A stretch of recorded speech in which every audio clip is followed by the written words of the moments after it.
Good morning, students. Today we are learn a new chapter, that is playing with numbers. Our next chapter, playing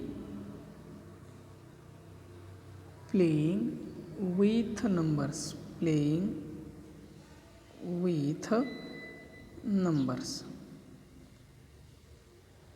Playing with numbers. Our next chapter, playing with numbers. Now, in introduction, Ramesh has 6 marbles. Ramesh has 6 marbles with him.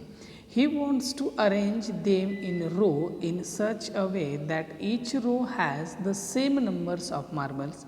He arranges them in 6 in the following ways. Now see, Ramesh has 6 marbles. उसके पास कितने marbles है? 6 marbles है. लेकिन उसको क्या करना है? उसको अरेंज करने दो उसी मार्बल्स को in rows and columns. Now see, they have 6 marbles. Ramesh had 6 marbles. Ramesh has 6 marbles. Ramesh के पास 6 मार्बल्स है. तो वो देखो कैसे अरेंज करता है. अरेंज करते समय देखो कैसे रमेश क्या करता है, डायरेक्टली उन मार्बल्स को ऐसे 2 3 4 5 एंड 6. तो इस तरह से अरेंज करने के बाद क्या हो रहा है फिर कि मार्बल्स इन ईच रो. तो कितने रो हो गए वहाँ पे? एक ही रो हो गए. तो उसका मतलब क्या हो गया? Marbles in each row means line जो बोलते हैं ना, मार्बल्स इन लाइन. तो कितने हैं? 6. और कितने लाइन्स है? 6 इंटू 1 लाइन है. इसका मतलब कितने मार्बल्स हो गए? 6. इन सेकंड वे उन्होंने ऐसे अरेंज किया. देखो फिर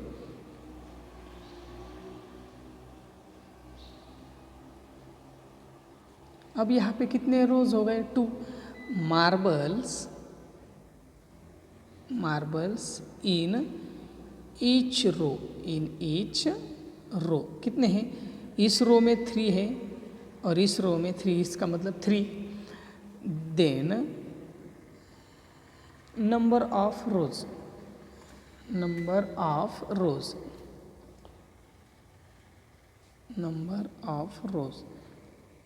रोज कितने हैं? 2. इसका मतलब total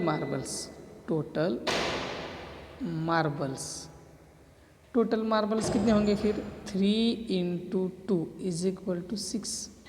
3 into 2 is equal to 6. और देखेंगे हम 6 मार्बल को थर्ड वे से कैसे अरेंज करेंगे? 1 मार्बल, 2 मार्बल्स एंड 2 मार्बल्स. अगर यहाँ पे देखा जाए तो फिर कैसे हो सकता है? यहाँ पे 3 रोज है. देखो, number of marbles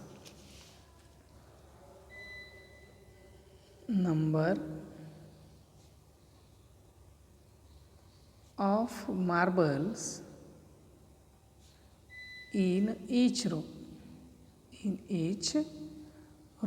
is equal to 2. number of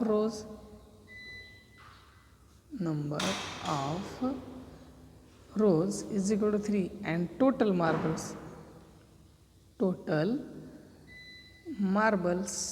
is equal to row into marbles, understand, is equal to 6. इसका मतलब अगर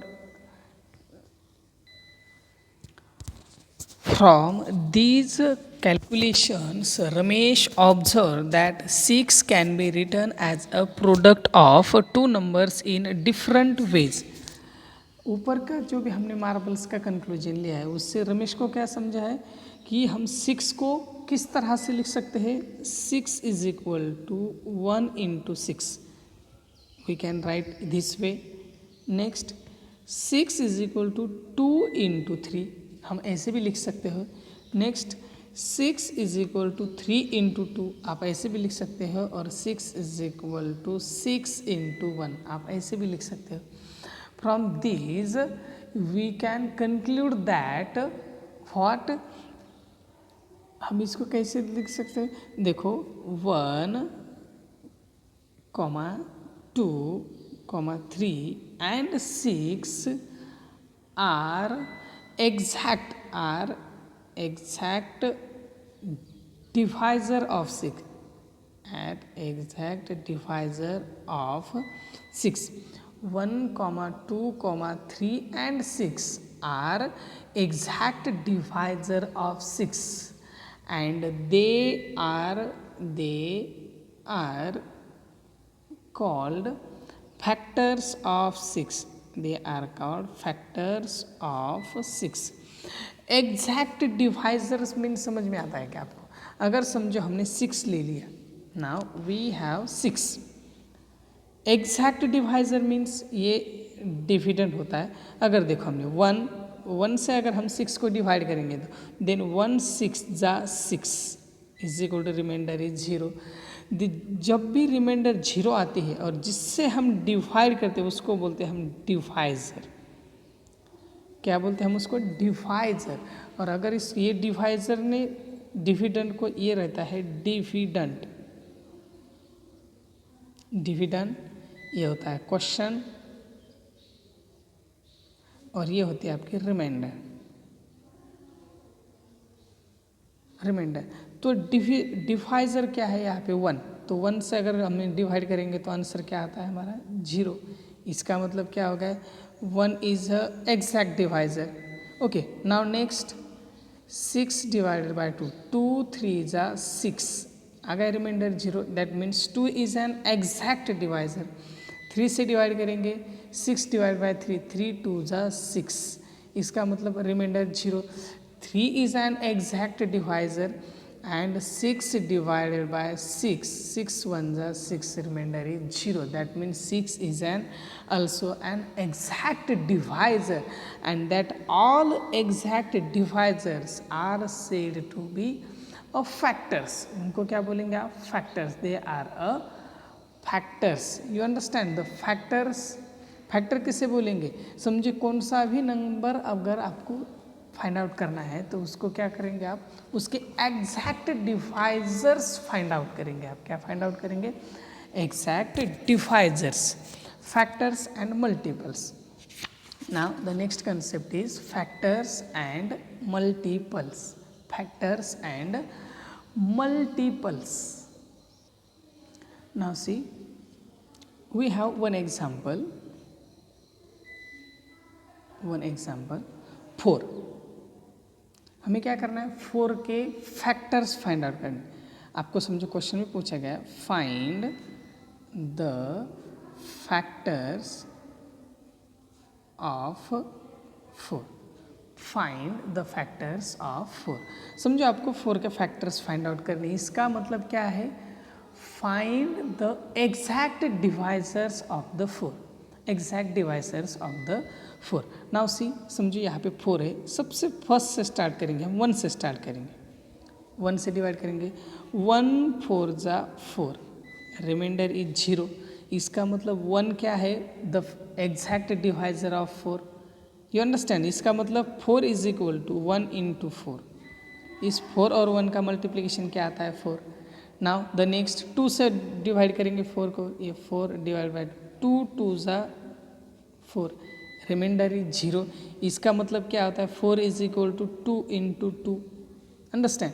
नाउ नेक्स्ट 3 डिवाइडेड बाय 4. 3 1 जा 3, रिमाइंडर 1. लेकिन अभी यहाँ पे रिमाइंडर 0 आ रहा है क्या? नहीं. That means 3 is not a remainder. तो यहाँ पे क्या है? Divisor not correct. And now next 4 divided by 4. 4 1 जा 4, रिमाइंडर इज 0. इसका मतलब 4 इंटू 1 इज इक्वल टू क्या आता है? 4. अगर यहाँ पे देखा जाए, you understand, the exact divisor of the given number. तो इसका मतलब क्या होता है? 4 को हम किस किस से डिवाइड कर सकते हैं? 1 से एग्जैक्ट डिवाइड कर सकते हैं, 2 से भी एग्जैक्ट डिवाइड कर सकते हैं और 4 से भी.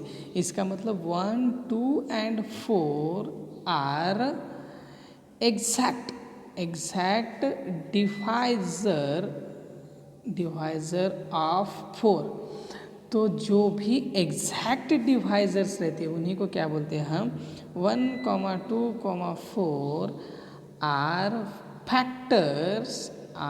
Factors of 4 are factors of 4 you understand 1, 2, 4 are factors of 4 तो आप यहाँ पे क्या लिख सकते हो a factor of a number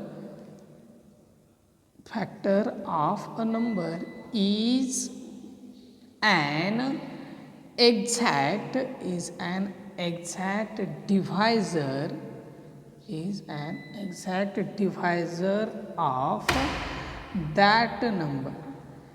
A factor of a number is an exact divisor of that number. A factor of a number is an exact divisor of number. You means understand?